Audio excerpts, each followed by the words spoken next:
काय काय नाही मी त्याची माहिती घेतोय. मी आत्ताच आलोय. प्रकरण काय असू द्या, लेकरू मात्र माझ्या समाजाचा मारल. मारेकऱ्याला सुट्टी पाहिजे नाही, ही यांची मागणी, आमची पण मागणी. इथं सगळं शांतताप्रिय, शांततेत आहे. राज्यात सुद्धा सगळ्यांनी संयम ठेवावा ही माझी सगळ्यांना विनंती आहे. न्याय मिळणार, न्याय घेणार, कारण सुट्टी नाही, देणार पण नाहीत. त्याची काळजी महाराष्ट्रातल्या समाजानं करायची गरज नाही, कारण थोडे मॅसेज फिरायला लागले, वातावरण ढवळायला लागलं राज्यभर, की इथं मराठ्यांचे पोरं मारून टाकले जाते. तरीही स्वतःच्या जातीचे पोरं सांभाळण्यासाठी आणि त्यांनाच मोकाट हिंडून द्यायचं, ही परिस्थिती इथं निर्माण होती. परंतु मुख्यमंत्र्यांनी याकडे लक्ष घालणं खूप गरजेचं आहे, कारण हा तुम्हाला डाग असणार आहे. जर राज्यातली शांतता भंग झाला तर याला जबाबदार मुख्यमंत्री साहेब सुद्धा राहतील, कारण मागण्या, आमचं लेकरू जर मारून टाकलंय, त्याचा मर्डर झालाय आणि तुम्ही ते आरोपी जर मोकाट असतील, तुम्ही त्यांचा FIR जर त्यांच्या म्हणण्याप्रमाणे लिहून घेणार नसाल तर ही चांगली बाब नाही. त्यांची मागणी निलंबित 2 ते पोलीस अधिकारी करायचे. हे जर तुम्हाला निलंबित होणार नसले आणि राज्य दूषित करणार असाल तर हे राज्यासाठी चांगली बाब नाही आहे. इथं सगळी शांतता आहे. इथं मी स्वतः आहे. इथं सगळे पोलीस बांधव सुद्धा आहेत. सकाळपासून जे लोक बसलेत, म्हणजे हे लोक संयमाने शांत आहेत. ही शांतता कायम राहणार आहे, त्याच्यात कसलंही दुमत नाही. राज्यातही कायम सगळ्यांनी संयम ठेवावा. मात्र न्याय यांच्या मागण्याप्रमाणे पाहिजे, कारण त्यांची बॉडी आत्ताही हॉस्पिटलला आहे, 24 घंटे होऊन गेले.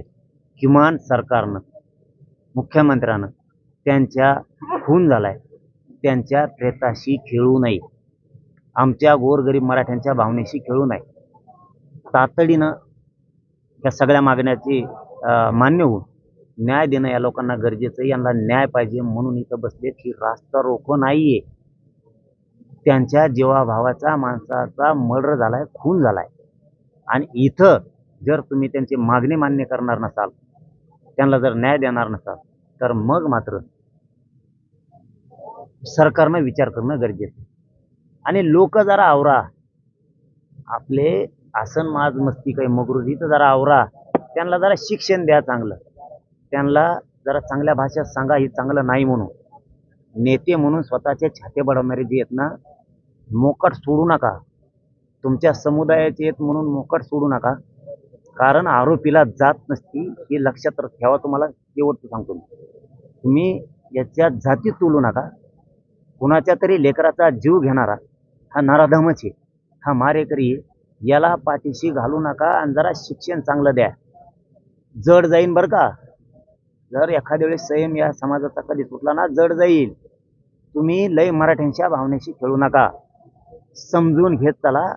ते आरोपी अटक करायला द्या, त्यांना फाशी शिक्षा होऊ द्या, आणि मराठ्यां समाजाच्या यांच्यावर अन्याय झाला यांच्या लेकराच्या बाजूने उभा राहा. हे बघा, लेकरं उघड्यावर पडले, ते हिचा बापाचा खून झालाय.